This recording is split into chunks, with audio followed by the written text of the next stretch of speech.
This is Radio Taiwan International.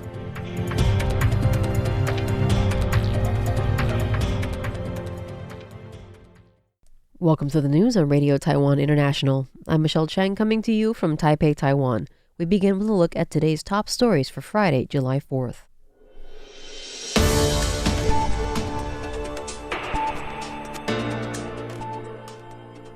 The KMT delays the special budget review ahead of the reciprocal tariff resumption.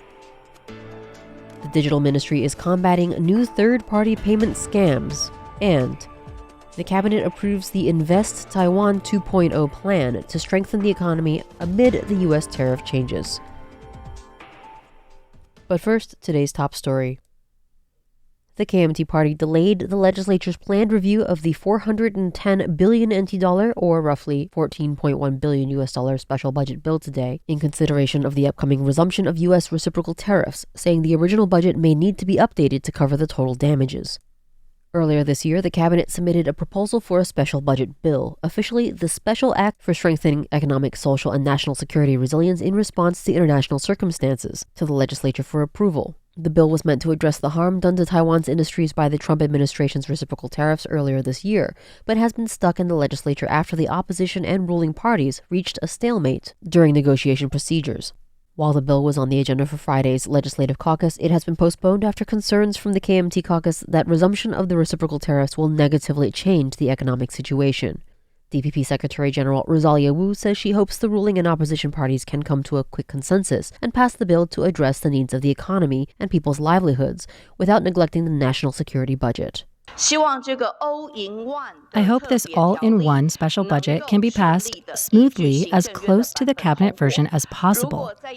If the opposition lawmakers continue to try and use cash handouts to save themselves from recall, that is, if the blue and white parties give 10,000 NT dollar handouts but not a dollar to national defense, and insist on handouts without a dollar for national security, this would be a killing blow for national security.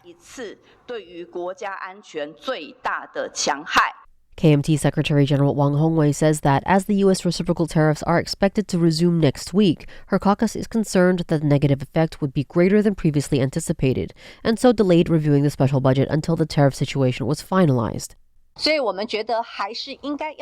We think we should wait until the full Taiwan-U.S. trade agreement is clear, and there is a clear outline before we deal with the 410 NT billion special budget.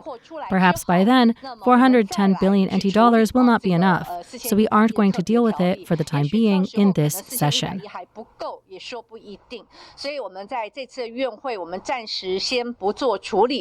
As for the opposition's push for universal cash payouts, Wang admits that neither the KMT nor TPP have reached an agreement over the amount. On Friday, Taiwan's Digital Ministry identified a sophisticated new fraud scheme involving fake buyers who use counterfeit third-party payment websites and customer service representatives to deceive sellers. The ministry partnered with 13 third-party payment companies to establish a joint defense system that scans for and removes fraudulent websites, successfully reducing fake sites from over 200 in early June to just 1 to 3 cases by the end of the month. Scammers target sellers by exploiting their eagerness to complete transactions. They pose as customers, requesting payments through reputable platforms and directing sellers to fake websites. Once there, they create problems that lead victims to contact fake customer service and join fraudulent line accounts. The scheme also uses voice verification codes that, when entered, enable unauthorized bank transfers. According to the ministry's data, online fraud reports reached 7,113 cases in the first half of this year. Digital Ministry Deputy Minister Lin Yiqing announced 2 key countermeasures: proactive scanning with rapid takedown procedures and prominent warnings on legitimate payment platforms. The Taiwan Network Information Center implements DNS blocking mechanisms to prevent access to fraudulent domains once they're reported, effectively stopping scam information from spreading at its source. Digital Ministry Director General Lin Junshou explains that both government and private companies regularly scan for websites with similar domain names to legitimate platforms. Payment companies have also added warning messages on their official homepages and established verification systems to help users distinguish authentic sites from counterfeit ones. The Cabinet approved the Invest Taiwan 2.0 initiative on Thursday. The initiative is designed in response to the impact of reciprocal tariffs imposed by the United States and also aims to attract both overseas Taiwanese and international enterprises to invest in Taiwan.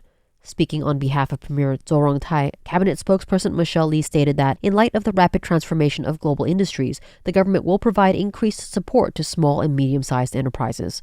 Lee noted that the previous phase of the initiative had produced fruitful results. The new plan, expected to launch in the second half of 2025, aims to attract 1.2 trillion NT dollars, which is $41.62 billion in corporate investment, and create 80,000 job opportunities over the next 3 years. Economic Ministry Investment Promotion Department Director General Emil Chang said the government will support investment by Taiwanese entrepreneurs through financing assistance and dedicated administrative services. He noted that the new plan increases the total loan amount from 360 billion NT dollars, which is $12.5 billion to 720 billion NT dollars, or $25 billion. In addition, it offers interest subsidies based on company size. Premier Zhou emphasized that the government and industry sectors will work together to advance the new plan and leverage Taiwan's strengths in artificial intelligence and net zero competitiveness, further solidifying Taiwan's role in the global supply chain. Premier Zhou Rongtai visited the National Sports Training Center on Friday to rally Taiwan's FISU World University Games 2025 delegation, expressing the government's commitment to excellence alongside the athletes. He emphasized that both the administration and competitors share the motto of achieving faster, higher, further goals. The 32nd World University Games will be held from July 16th to 27th in Rhein-Ruhr, Germany, with Taiwan's 26-member track and field team currently in intensive training across Taiwan and Japan. Head coach Sun Yanzu highlighted key medal hopes, including events like the 400-meter hurdles, high jump, and long jump. Long jumper Li Nutang, who took silver at the Asian Athletics Championships in Korea last May, is considered a strong contender for a gold medal this year. Taiwan's track and field team achieved notable success at the previous Chengdu 2021 Summer World University Games, earning 1 gold, 2 silver, and 2 bronze medals. The team is aiming for medals in several events, such as the 400-meter hurdles, 110-meter hurdles, men's 4x400 relay, high jump, and long jump. Additionally, 18-year-old shot putter Jiang Qingyuan, who won bronze at this year's Asian Championships, is another promising hopeful. Premier Zhou assured athletes of full government support, promising to address any administrative or welfare needs during their training and competition periods. He announced that President Lai Ching-te will personally present the national flag to the delegation before they depart.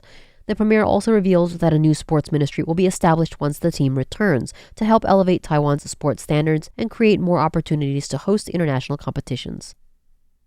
Tropical storm Danis may strengthen into a typhoon by Saturday morning, with the greatest effect on Taiwan from Sunday to Monday, according to the Central Weather Administration, or CWA. CWA forecaster Li Mengxuan reports that Danis is the result of low pressure northwest of the Philippines forming into a tropical depression on Thursday, moving slowly into the Taiwan Strait. He says that the storm is currently 370 kilometers southwest of Aloambi, Taiwan, and is expected to speed up midday Saturday.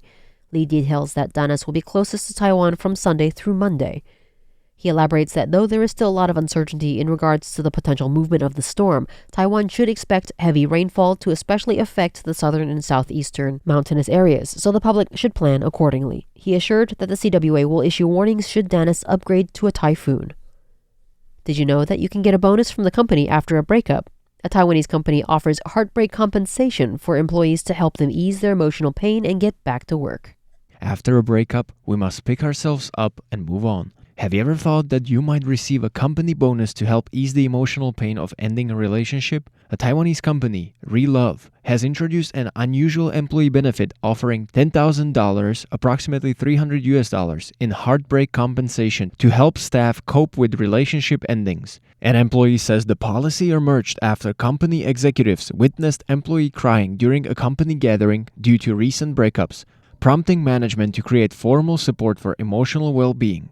The company policy requires employees to have worked for at least 3 months and have had a relationship lasting over 6 months.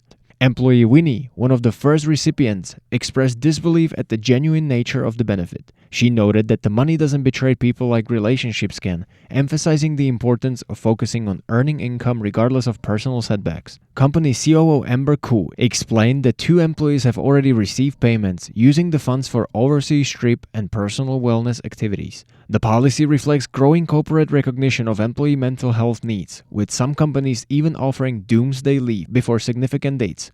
These innovative benefits demonstrate how businesses are adapting to support workers throughout various life challenges. Phil Laskowski for RTI News.